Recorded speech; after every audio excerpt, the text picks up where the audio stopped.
Well, good evening. Thank you for coming out tonight. Appreciate your braving the cold temperatures. Hopefully I've got the heat turned up high enough.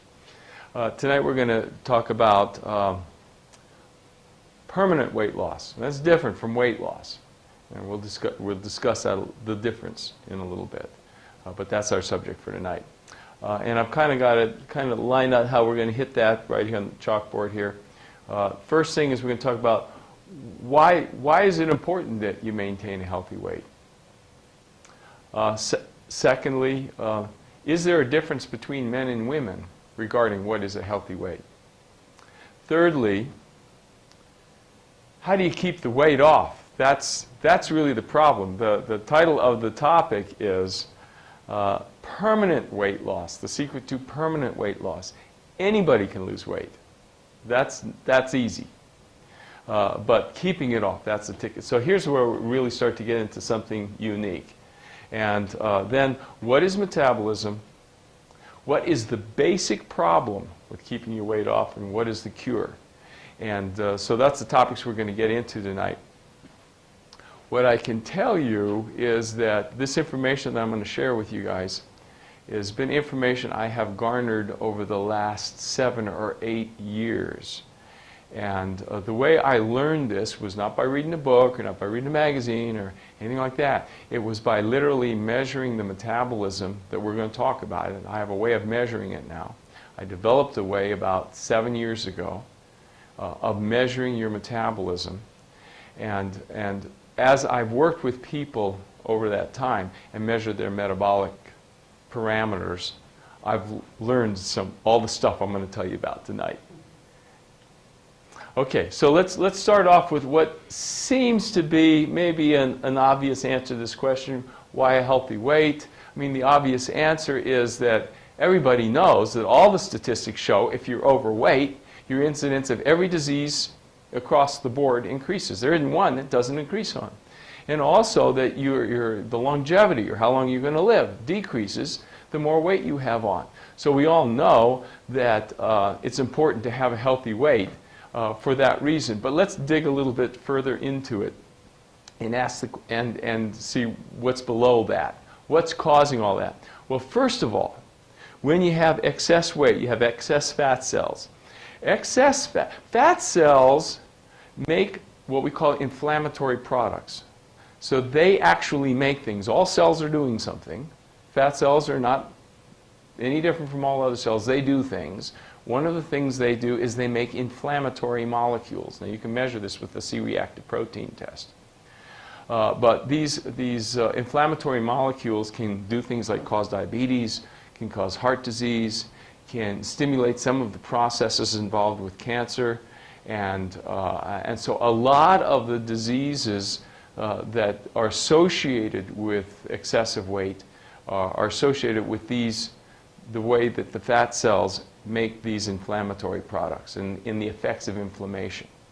So when you lose the weight, you lose the inflammation and you lose those markers.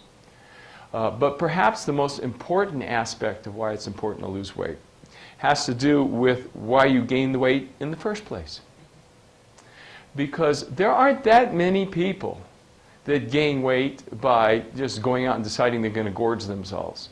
You know, that's the typical model we have in our heads, but my experience has been that the people who have the biggest problem with weight are normally the people that eat the least. So what's that all about? And what I can tell you, it's all about metabolism, because underneath everybody's problem, every person has a problem with weight, with rare exception, but every person has a problem with weight. Underneath that is a metabolic disorder that we're going to talk about tonight. Now, that metabolic disorder will cause them to gain weight, but it will also cause them to age faster and get all the diseases. So there's basically two reasons why you want to maintain your weight healthfully. One is because the weight itself creates inflammatory factors. But two is more important even yet, and that is that the process that caused you to gain the weight in the first place also causes all the diseases in and of itself. So in order to get your weight permanently corrected, you have to correct the process that caused it in the first place. And that's why you limit your risk of disease and you improve your longevity, because you're getting rid of the inflammatory products, but at the same time, you're improving your metabolism. Okay. Now, there is a difference between men and women here. And this is nothing you're going to read about. So what I'm about to tell you is going to probably be totally new information to you. I know I have never seen it published anywhere. But I'm here to tell you this is absolutely true. And I got tipped off on this about maybe 5 years ago. And I had a young woman. She was age 26, something like that. She was a professional mountain bike racer. So she was a top echelon United States athlete. And she couldn't shake her 15 pounds. And so what's that all about? So we did some testing on her, and we found out there's no real reason for her to shed that 15 pounds. She has no inflammation products. She has nothing wrong with her metabolism. That's just the way she's built.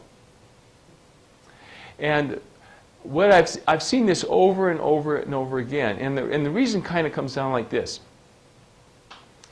Even though we live in a modern age, and where food is plentiful, even though we live that way, truth is that our genetics today are no different than the genetics that were on this planet 20,000 years ago.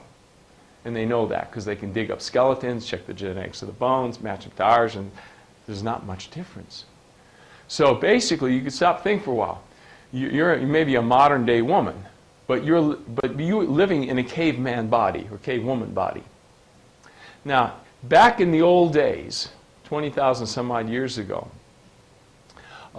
there was benefit to women maintaining weight, right? Because you had to bear children. You might very likely be pregnant. You might very likely be pregnant plus nursing 2 children.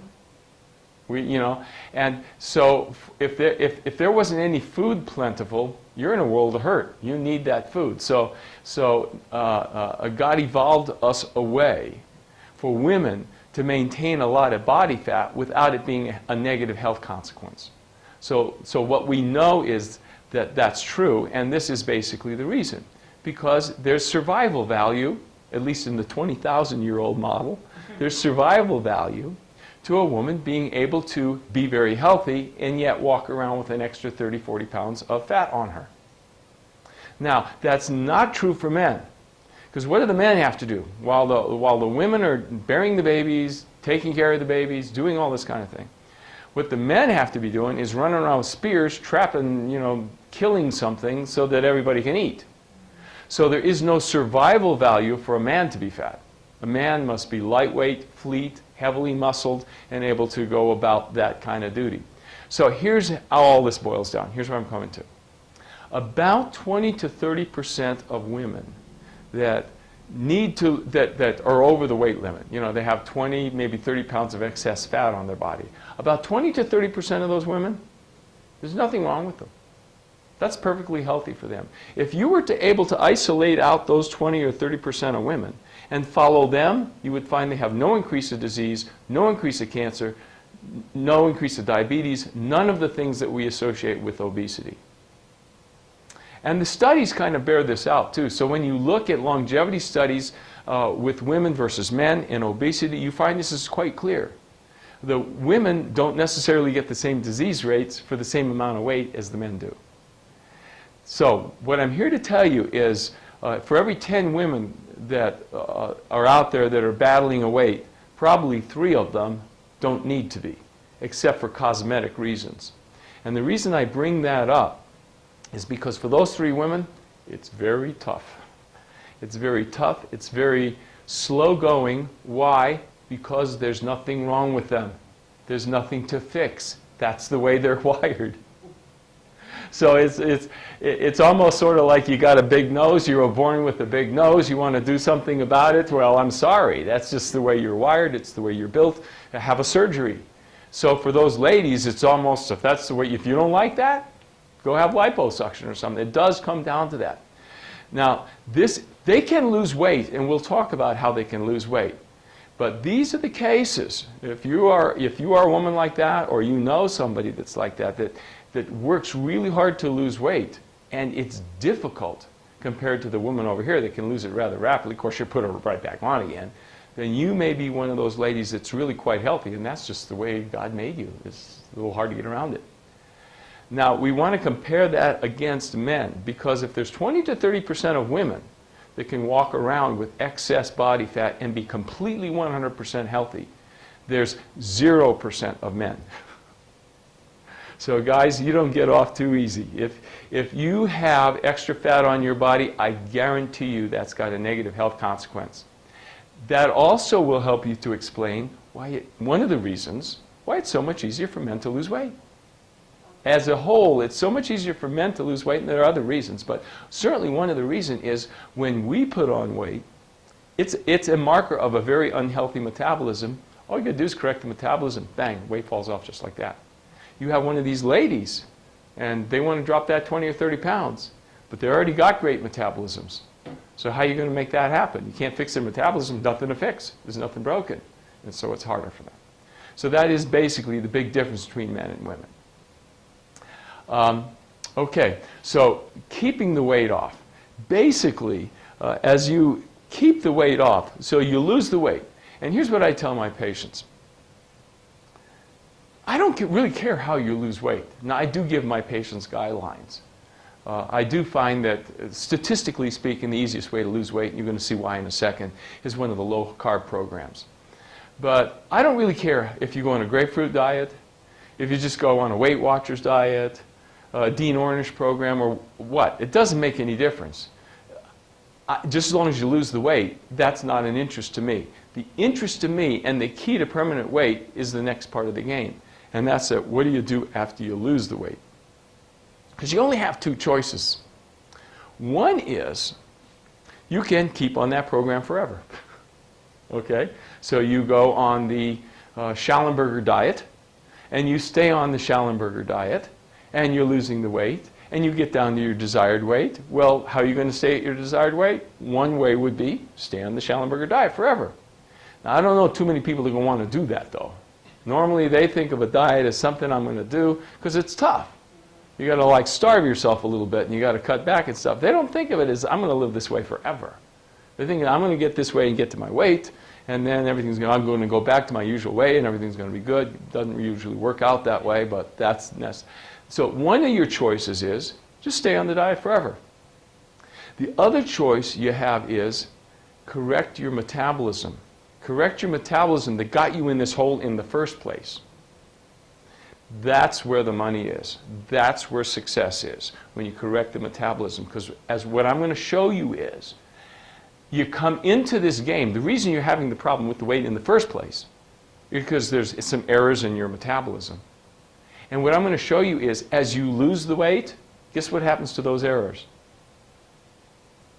They get worse.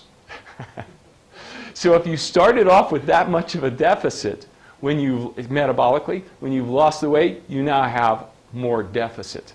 So more or less guarantee you, if you don't correct that deficit, you will put that weight back on. More or less guarantee you. So that is the whole issue of keeping the weight off. Nobody's going to stay on a diet forever. There's just something going to happen. Some people do, but it's very rare. But the secret is when you get down to that weight, whatever method you use, now you're going to correct your metabolism so it's adjusted to the new weight. And I'm going to explain to you what I mean by that in a second. Okay, so then let's get into the next question. What is metabolism? There are basically I measure lots of aspects of metabolism, but there are two areas of metabolism that really play a role in weight. One area is pretty basic for you guys to understand, and I think you've probably heard this concept, and that is your resting metabolism. Now, right now you're sitting in the chair, and we call that resting. I'm standing here talking, we call this resting. So when we're talking about resting metabolism, we're talking about, what your metabolism's like when you're in your daily level of activities, as opposed to out exercising or doing hard physical work or something like that, okay? So your resting metabolism.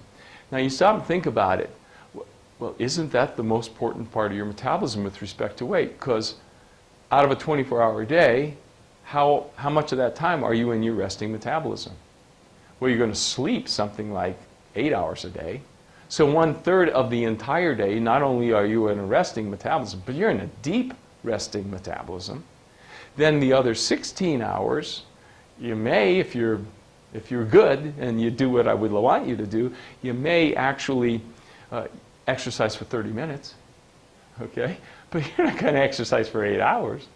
Overwhelmingly in your day, your metabolism is all about what your resting metabolism is. So now, metabolism refers to, in this case, how many calories you burn per minute. So while each one of you is sitting there, and while I am standing here, each one of us is burning X amount of calories per minute. Okay? The ones that are overweight are burning lower amounts of calories. The ones that are skinny are burning higher amounts of calories. You don't have to be a rocket scientist to figure this out. And that's called resting metabolism. So resting metabolism refers to how many calories you burn while you're just sitting there. And if you want to know one of the major problems you have in why you gained the weight in the first place and why it's hard for you to lose the weight is because that is too low. You need to get that raised up. Okay? Now, but that's not all. One, you've got to raise your metabolism, but there's another metabolic defect that's almost more important than this. Your metabolism refers to the amount of calories you burn or the amount of energy you make, however you want to look at it. But you make energy two ways. One of them is by burning fat. You burn fat to make energy. The other is your cells can burn sugar to make energy. So they get their choice. It's kind of like if you had a car that had a diesel gas tank and had a gas tank, and you said, I think I'll just ride on diesel today. Diesel prices are better. Switch a little switch and you're riding on diesel. And then you come along, then another day says, oh, the gas prices are better. Bang, I'm going to switch it over to gas and ride on gas. Your cells can do that. They can decide whether to burn fat or whether to burn sugar. They get their choice. Now you might ask, well, why is that? Why did God design us that way? And the reason really is because we need to have a little sugar to burn because it's emergency type of energy. You can make energy off sugar without even breathing.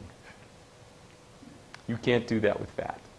So if you could only make your energy off fat, let's say that was designed that way, if you held your breath, you'd fall over dead. Specifically, if you were to fall in some water, now again, we're talking about 20,000 years ago, okay, so you don't, but 20,000 years ago, you could have fallen in water, had to cross a river, had maybe gone under some water. You could have been in a forest fire and not been able to breathe. You could have had an animal kind of choking you and not being able to breathe. Okay, so things could have happened. Okay? If you didn't have the ability to burn sugar, you just instantly die. But because of that fact, human beings can burn sugar. So it's an emergency source of energy. Now, how do I know it's emergency and not to be used regularly?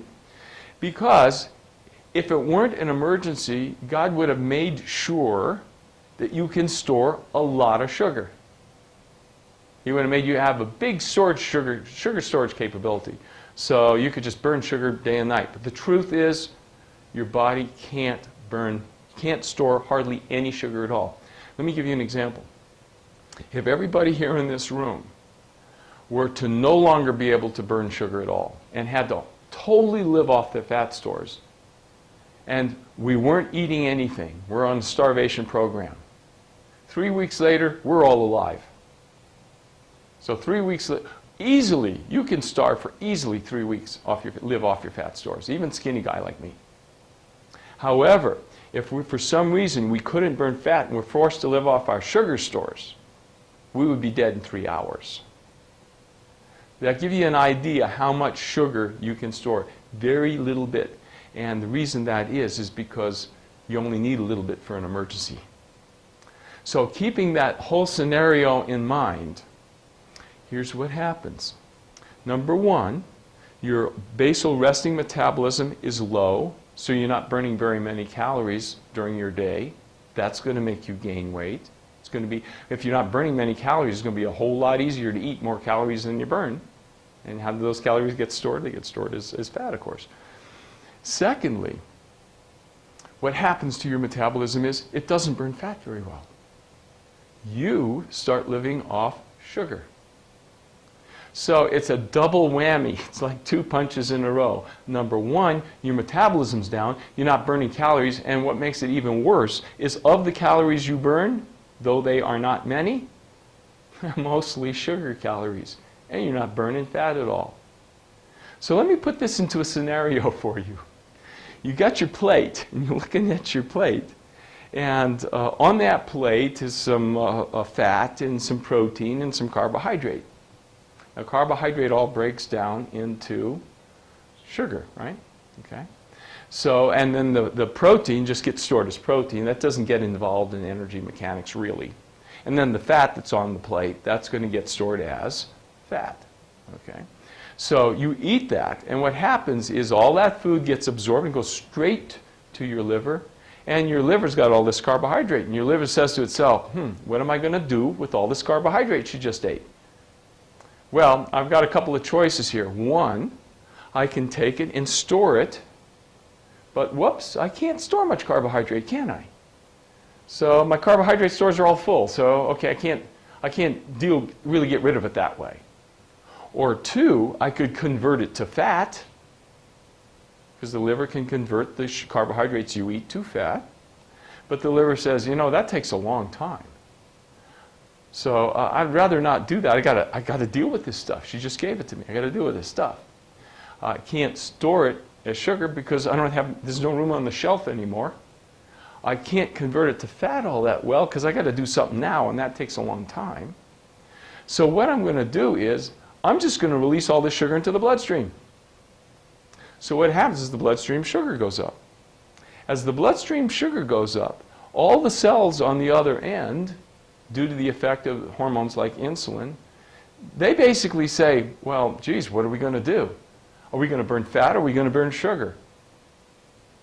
We better burn the sugar, but the blood sugar's all over the place. We have to burn sugar. She's feeding us carbs. The liver's dumping all the sugar into the system. We better burn sugar. So what's it not going to do? It's not going to burn fat. So this is sort of the basic scenario of why people can lose so much weight if they just cut out carbs. Because what they're doing is they're treating the second part of this problem. Remember, it's two problems. One is your resting metabolism is low. Now, if you just eat carbs, if you stop eating carbs, that's not going to correct that part. Okay? But the other part of the problem is you don't burn fat so well. If you don't eat carbs, it'll correct that part. Because then when you eat that meal and all is on is protein and fat, there's no carbs on it, then the liver's going to say, I got nothing to do with carbs. Let's just dump fat into the bloodstream. Now the cells are going to say, well, what are we going to do? They just dumped all this fat, which, by the way, comes in the form of triglycerides. So if you've ever measured your blood triglycerides and you see that they're, say, over 100 or over 120, in other words, they're becoming elevated, this means that your body can't burn fat very well. It's making these triglycerides, but instead of burning them, they just sit there. So a high triglyceride level is an indicator of this second problem. You can have this problem without having a high triglyceride level, but that's a pretty good marker for not being able to burn fat efficiently. So what happens is, if you eat the fat, just the fat, you get all the fat in the bloodstream, all these triglycerides go out, and your cells say, well, you know, what are we going to do? She's feeding us fat. I guess we better burn fat. So what it starts to do is it starts to learn fat more efficiently, because the cells are basically going to learn to do what you teach them to do. And that's where long-term lifestyle becomes important. it's kind of like English as a second language, I think, a little bit. If somebody doesn't speak English and they're a student and they go into a classroom and all they ever speak to them is their own language, how much English are they going to learn? They're going to learn English at all because they're not getting challenged with it. And the cells are the same way. If you train the cells to burn fat, they're going to burn fat efficiently. If you train them to burn sugar, they're not going to burn fat efficiently. They're going to burn sugar efficiently. So the secret to correcting this problem is to train them to burn fat better. So in synopsis, what we're talking about here, what about metabolism, is there's two, let's just go over this once again. There's two basic elements that everybody has that can't lose weight efficiently. One is their resting metabolism is low. They don't burn that many calories per minute to start with.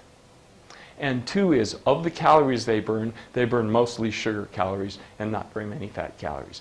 Add those two up, and you got a problem. Okay? So that is, in essence, the problem.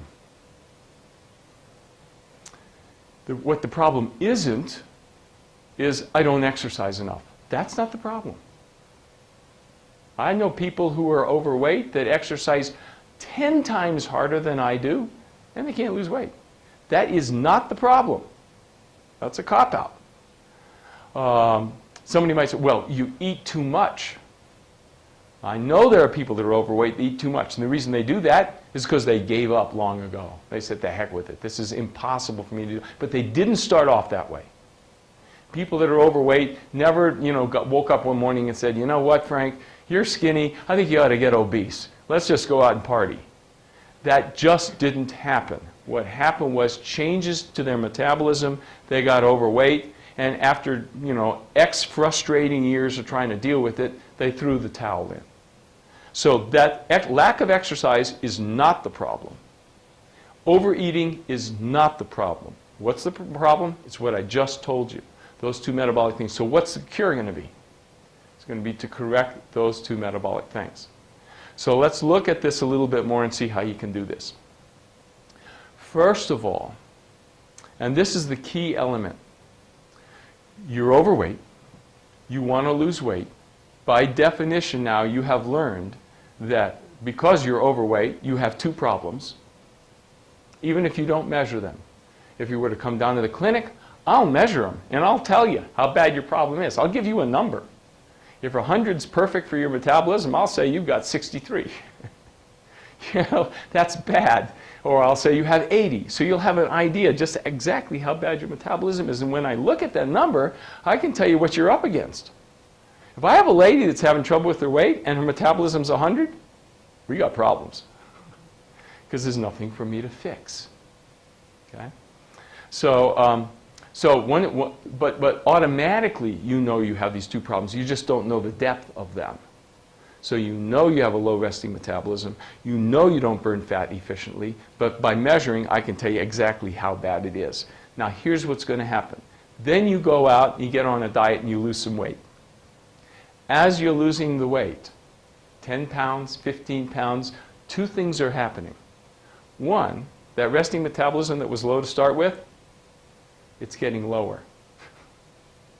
Your body says, your brain, which controls your metabolism, says, oh, look, she's starving. She's losing weight. The poor girl is starving. We better adjust her metabolism downwards so she doesn't starve to death. And that's what it does. So after about, whatever, 4, 5, 6 weeks, something like that, you notice instead of losing a lot of weight, you're losing less weight and less weight and less weight and less weight. Until you come to that magic little point in your life where you say, I am doing everything I was. I'm exercising the same way, I'm eating the same way, I'm taking the same supplements, I'm taking the same medications, whatever the heck you're doing. I'm doing the same thing, and I'm not losing weight. What's up with that? That's what's up with that. So you can begin to see that if you don't correct that metabolism, number one, to start with, it's going to be harder for you to lose weight, and it's going to be impossible for you to keep the weight off because it's going to get worse. The problem you started off with is going to get worse as you lose the weight. Secondly, the other problem gets worse. As you lose the weight, your body tends to go through hormonal shifts which cause you to live more off sugar. And you get to the point that you just like die for a donut, or you die for some kind of piece of bread or some kind of thing that will raise your blood sugar level.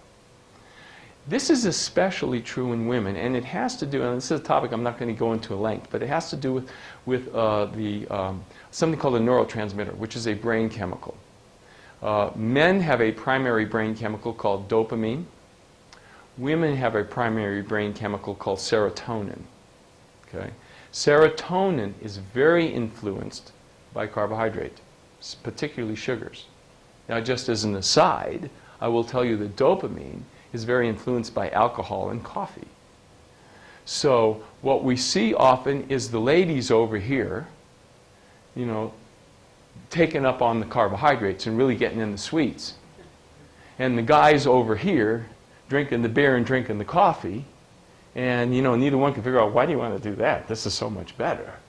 But that's why, because this helps women, this helps men. But it's also, ironically enough, the downfall of both of us. Because the more carbohydrates you eat, the worse that chemical gets. And the more alcohol and coffee you take, the worse that chemical gets. So it's not a good solution. But what can happen if you go on a low carbohydrate diet for a prolonged period, 4 to 6 weeks would be prolonged enough, very often the woman's brain chemistry changes, and she will do anything to have carbohydrate because that'll enhance the brain chemistry. So at the same time this is going on, we kind of have to think about that a little bit. But that change in brain chemistry causes you to not burn fat as efficiently.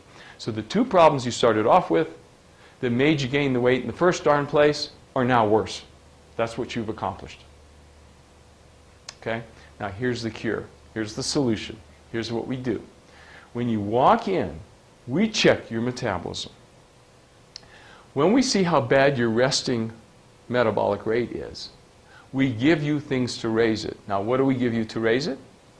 Well, one thing that will raise it is the hormone thyroid. A lot of people are deprived of thyroid. Their doctor will not give them thyroid hormone. They're grossly thyroid hormone deficient if you look at their symptoms, if you look at their physical findings, if you look at their resting metabolic rate. They're grossly thyroid deficient.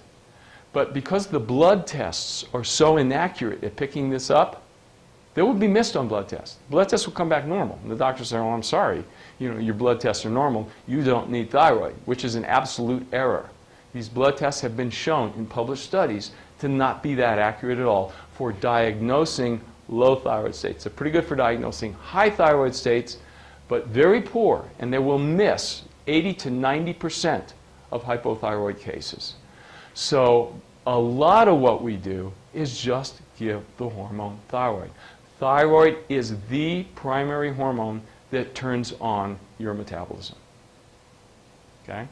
Now, thyroid hormone is directly dependent on the amount of iodine you have in your systems. And studies have recently shown that almost everybody in this country is iodine deficient on one level or another.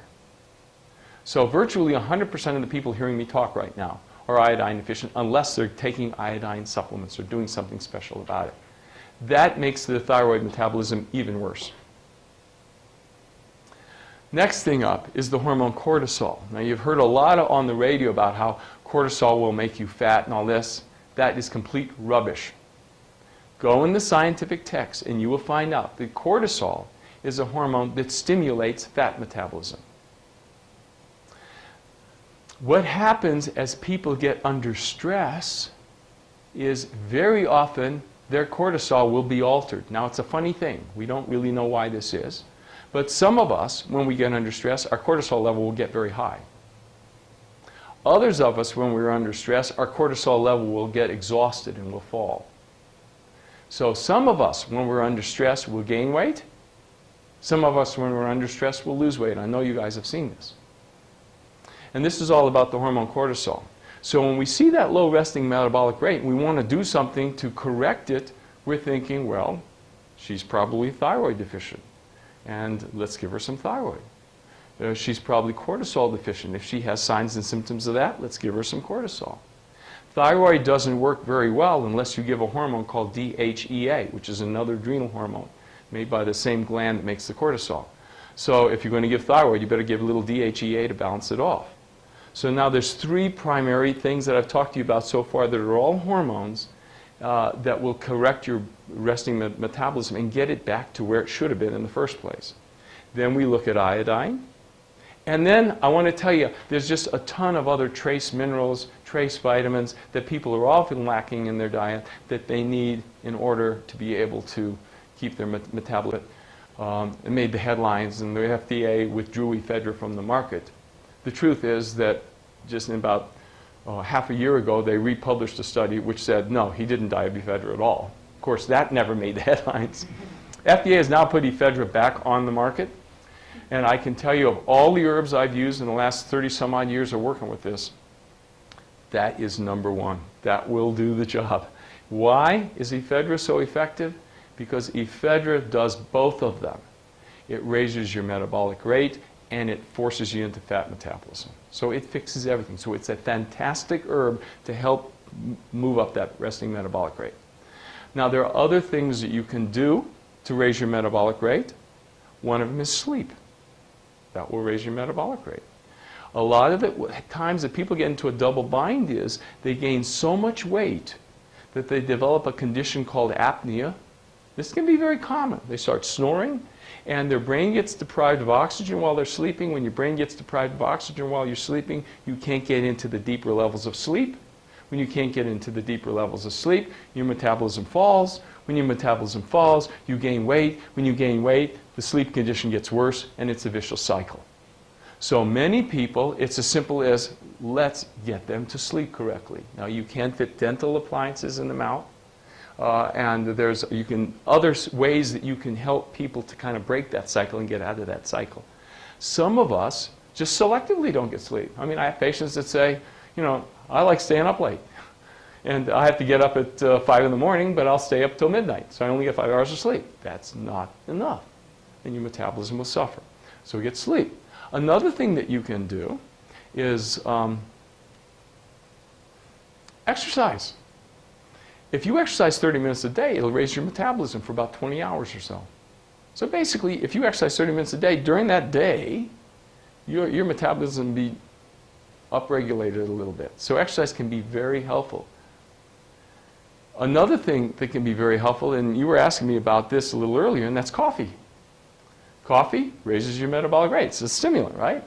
You got to be careful with these stimulants like coffee and ephedra. Can't use too much of them or you have a counter effect. But just the right amount, mixed in with just the right amount of hormones, mixed in with just the right amount of thyroid, just the right amount of exercise, and you can correct that resting metabolism. So the idea is you walk in with a metabolic rate like that, you walk out with a metabolic rate like that. So automatically you're winning the game. Now, the next thing we look at is how well you burn fat. You walk in with a fat metabolism like this, you walk out with a fat metabolism like that.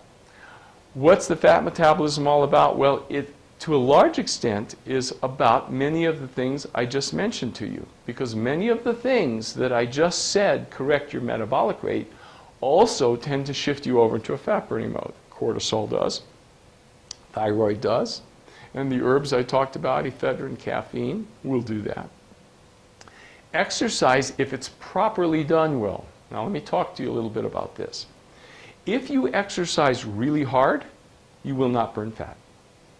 You will be teaching your body to burn sugar. Okay, so when your body is exerting itself in a very high level of exertion, it wants sugar. Fat's not fast enough a form of energy. It wants to go into your sugar stores. So one of the mistakes so many people that are overweight make, they say, you know what, I am so sick of this weight, I'm going to exercise like Lance Armstrong, and I'm going to get this weight off. And they do exactly the wrong thing. When you exercise, you want to spend at least half your exercise time at a relatively low part of exercise. So we do what's called interval training.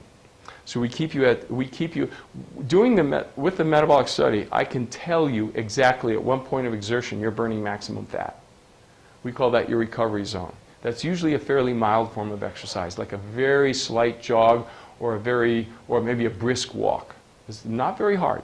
It's the kind of exercise you could do where you're talking to somebody on your cell phone and they probably wouldn't even know you were exercising. Okay? So we want you during your exercise period to do that for about 3 or 4 minutes. And then for about a minute, we have you exercise hard, because that'll stimulate your metabolism. And then after that minute exercising hard, another 3 to 4 minutes of exercising easy again. So the proper exercise is critical, because if you don't exercise in the way I just told you, you might throw your exercise out the window for all intents and purposes. In terms, that exercise will raise your metabolic rate, but it won't correct the fat thing. The exercise I just talked about will do both. So we got sleep, we got various hormones, we've got herbs, we've got proper exercise. These are all things that you can do to raise your fat metabolism. So out the door you go with an enhanced fat metabolism and with an enhanced regular resting metabolism. And then we're going to talk a little bit about carbs. Because as I just explained to you, if you have a significant problem with your fat metabolism, and again I measure this so I know who does and who doesn't, then we know you got a problem with carbs. Unfortunately, we live in a society that's for the last, I don't know what, since I've been a doctor almost, last 40 some odd years, has stressed the importance to human beings about eating carbs. The dietitians all talk about this. I interviewed a dietitian only 3 months ago, and I couldn't get it through her head that it's not important to eat carbohydrates. She was told that it was, and she doesn't know that it isn't. So we're living in a society where the so-called experts are telling everybody that you have to have carbs. So let me clarify this for you. And it's the same way that I clarified it for the dietitian. There are something like 8 essential proteins. We call them amino acids. What the word essential means is you better be eating them, because you can't make them, and you need them to live. So you better eat all 8 of those proteins, or you're going to have health consequences. They're called essential proteins, okay? It's very important to eat protein. That's my message. There are 2 essential fats. It's critical you eat those fats. You don't, you're going to have health consequences. How many essential carbohydrates are there? Anybody know? 0. There aren't any. Technically speaking, you do not need to ever again eat a carbohydrate, and you can be totally healthy as long as you eat those 2 fats and these 8 proteins in terms of dietary nutrition. People will say, well, geez, carbohydrates include fruit, and fruit has lots of vitamins and lots of electrolytes and lots of minerals in it. And I will say, yes, that's true, but so do vegetables. And vegetables don't come with the big carbohydrate load. And somebody will say, well, potatoes have lots of nutrients in them. And I'll say, yes, and so do vegetables, but they don't come with the carbohydrate load. And somebody will say, well, grains, the whole grains, they're good for you, right? They have all that fiber, and they have all those good nutrients. And I'll say, yes, but so do vegetables without the carbohydrate load. So you kind of get the point. You don't need to eat carbohydrates. And when I say that, I'm specifically talking about grains. So that means wheat, flour, chips, corn, all that stuff you guys love. We all love them. It means the cookies, the crackers. It means all the sugars. It means all fruit. It means fruit juice. It means the dried fruit, the raisins. It actually even means beans and soy products, because soy products come from the beans, and those are all starchy, right? So what I'm telling you is you can get by for the rest of your life and never eat those, and not only not be sick, but probably be one of the healthier people on your block. Because the problem is we live in a society that is so pushed those, and so, ingrained in our minds that we have to eat fruit and we have to eat whole grains and the sugar's okay and all this kind of thing, that we are just drowning ourselves in carbohydrate. And when I talk to somebody and I say, listen, you got to cut out that carbohydrate, it seems very unnatural to them. I mean, I'm sure they leave the office thinking to themselves something like, that just doesn't make sense. It doesn't fit my picture of what a good meal looks like. It ought to have the carbohydrates on it. It just doesn't work. I will tell you right up front that for many of you that are struggling to lose weight, if you don't cut out the carbs, it will never work. And I mean more or less cut them out on a permanent level. How does that shake down? It shakes down like this. When you first come and you first start doing the program, and we're raising your metabolism, and we're raising your fat ability, you better cut out the carbs, because if you don't cut out the carbs, we will not be able to raise your fat. Again, remember what I said. Your liver's going to say, oh, look, she just ate carbs. The cells are going to have to burn the carbs. What can't they burn is fat. So we get you on a pretty strict no-carb diet. And this, of course, is if your tests indicate this, but I'm here to tell you that 98% of the time, that's what the test shows. So we get you on pretty much a no-carbohydrate diet. The weight comes off, the metabolism goes up, you feel great, everything's wonderful. But what's going to happen is over time, as you lose less weight, and as we keep correcting all these things, you will burn fat so efficiently, we can start adding some carbs in a little bit down the line, and you won't suffer from it. So it's not a permanent no-carb life, but it is sort of a permanent less than what everybody eats carb life. Now, for some of you, this is very serious. On one end of the extremes would be people with diabetes. They literally should eat no carbs ever. On the other end of the extreme are what we call fast oxidizer body types. I'm close to one. I've been skinny all my life. It would be hard for me to gain weight. In fact, my wife and the staff has told me, you're too skinny, you need to gain some weight. And I have tried to gain weight just for kicks, and it wasn't that easy. So wouldn't you like to have that problem? But on the other end of the bell-shaped curve are people that can eat lots of carbs and not gain weight. But here's the news, it's not healthy for us either. We won't gain weight from it, but carbs have other negative consequences that aren't good, that I'm not going to talk about tonight. But for most people, they're along that spectrum somewhere. They're either severely carb sensitive and they can't have any, or they're moderately carb sensitive and they can have some, but they just kind of have to watch it. And part of what we need to do with these people is identify each person and kind of give them some guidelines on how much carbs they can eat. And the only way to really objectively do that is with testing. So we test how well you're burning fat.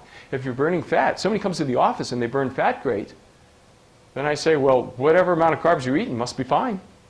It's not suppressing your fat metabolism. And they might say, but, I eat a lot of carbs. And I say, fine, that works for you. That works for your metabolism.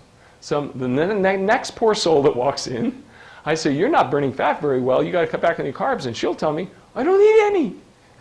That's because even though she doesn't eat any carbs, her fat metabolism still is lousy. And of course, that's what we do. We go through those things that I was just telling you about to correct it. So here's the scenario then. Let's make a little synopsis of it. You've got two problems that cause you to gain the weight in the first place. You go to lose the weight, the two problems get worse, and you regain the weight and give up, and after a while you say, the heck with it. Or you start to look at those two problems, and you say, if I've got the metabolism, let's improve it. So we bring your metabolism up in the methods we told you.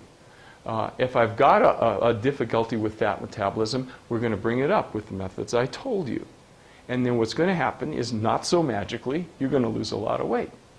But over time, of course, you're going to call me up. And you're going to say, all right, it's happening.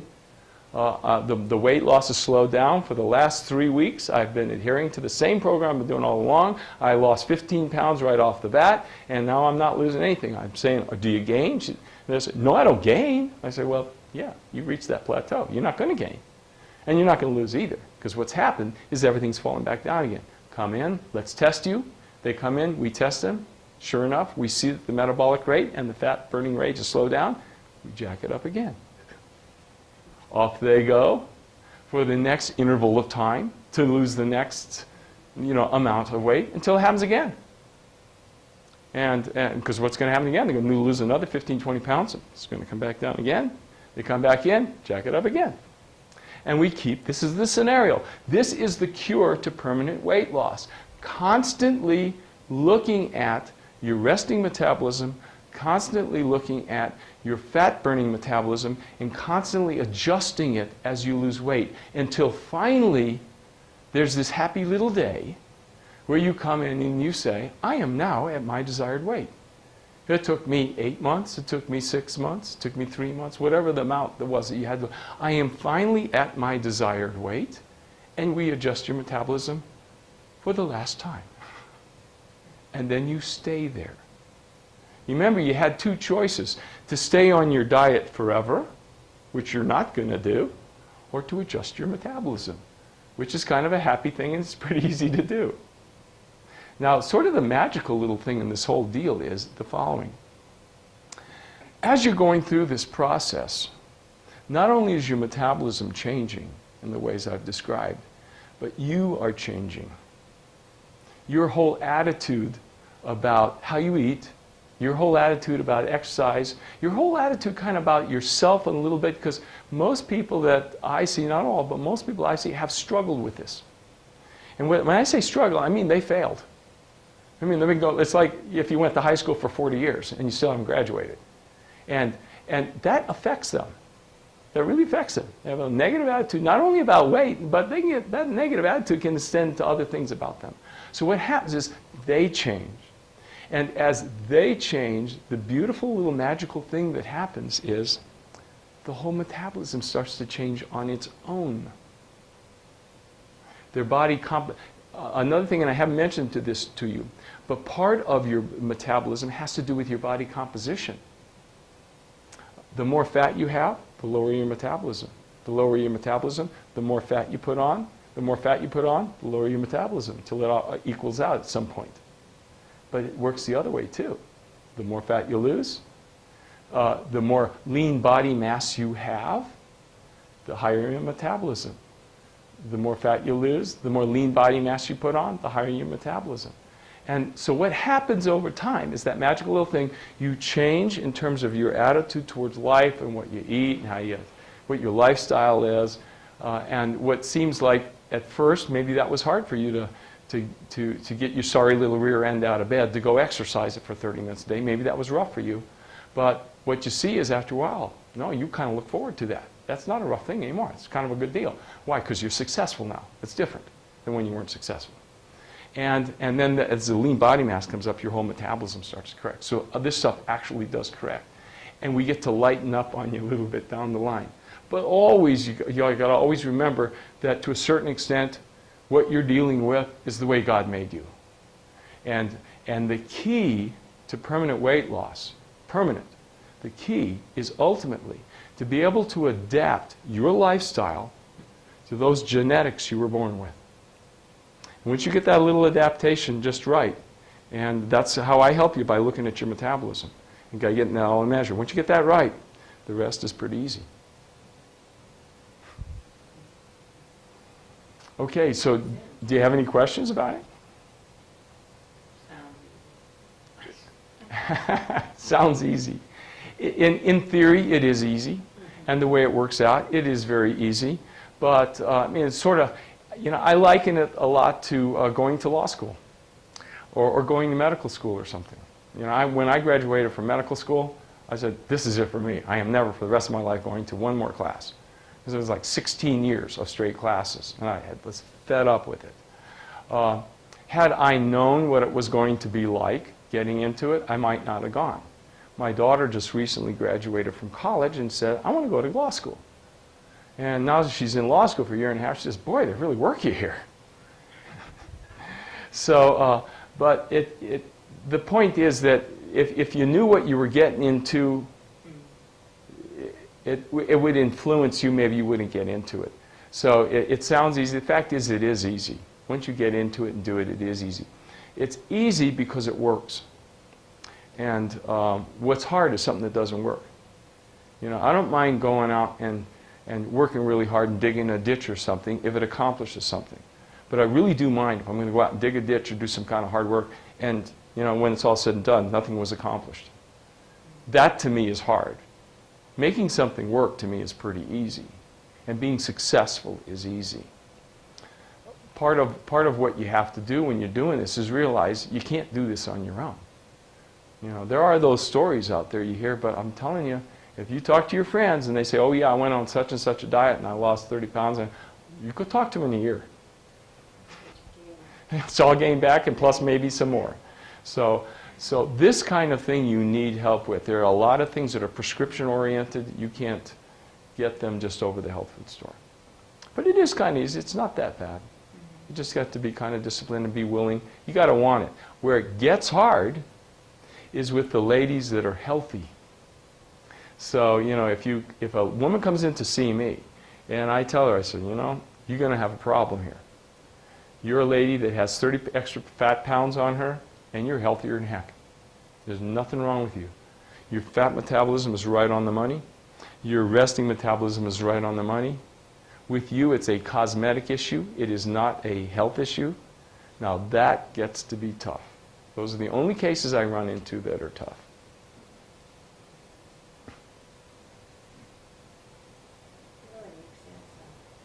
Yes, yeah, it does make a lot of sense, and I can tell you that this works because I've been doing it for years. I more or less guarantee you it works. If somebody does what I tell them to do, and they take the stuff that I tell them to do, it will work for sure. Okay, well, thanks for coming out tonight. I appreciate it a lot, and I hope you'll learn a little something. Oh, yeah. And, okay.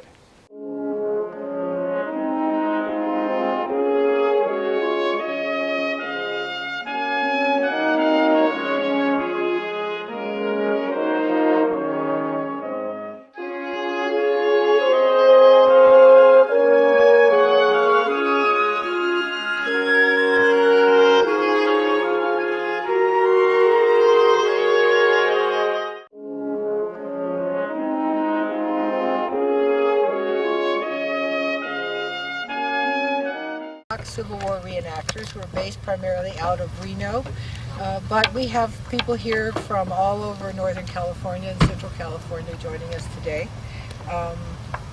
We have about 250 members. We do this about 4 times a year, but we often travel to other events. We tend to brother up with the RACW, the Reenactors of the American Civil War, which is a Northern California group, and they come and they play with us too. Well, we made 18 events last year, so... Well, Jack and I did, because he explodes everybody. Yeah, I do all the explosive stuff on the field. It's, I have the license that the fire marshal normally requires, so... And then one of my primary things is I need to collect some money from, little things to pay for the cleaning bill for the colonel. I think we... You can tell, man. Most of the things that you see out in the field are choreographed about an hour prior to the actual event taking place. So myself, as being the brigade commander, will get a hold of the respective other commanders and we'll discuss a scenario for the day. We don't necessarily portray large battles like you would see in Gettysburg or Fredericksburg and things of that nature, but we mostly congregate as far as doing the things that we do as small skirmishes, and this would have been very common during the Civil War. So what you see out here today is basically what may have happened during that period in time. On a daily basis almost, Yeah. Yes. There were 10,000 battles just like this in Missouri alone, which is pretty amazing for I know, border state. 10,000 battles just in Missouri. It was a long and bloody war. We do this because we love history. We do this because we want to keep our history alive, because we believe firmly that if you don't know where you came from, you don't know who you are as an American. And also because we really feel strongly that we should never, ever repeat this. We are a unique country in that we had a civil war and we still came together as one nation. In the history of the world, that's unique. And it's important to us to make sure that our history remains important in people's minds. Well said. Thank you.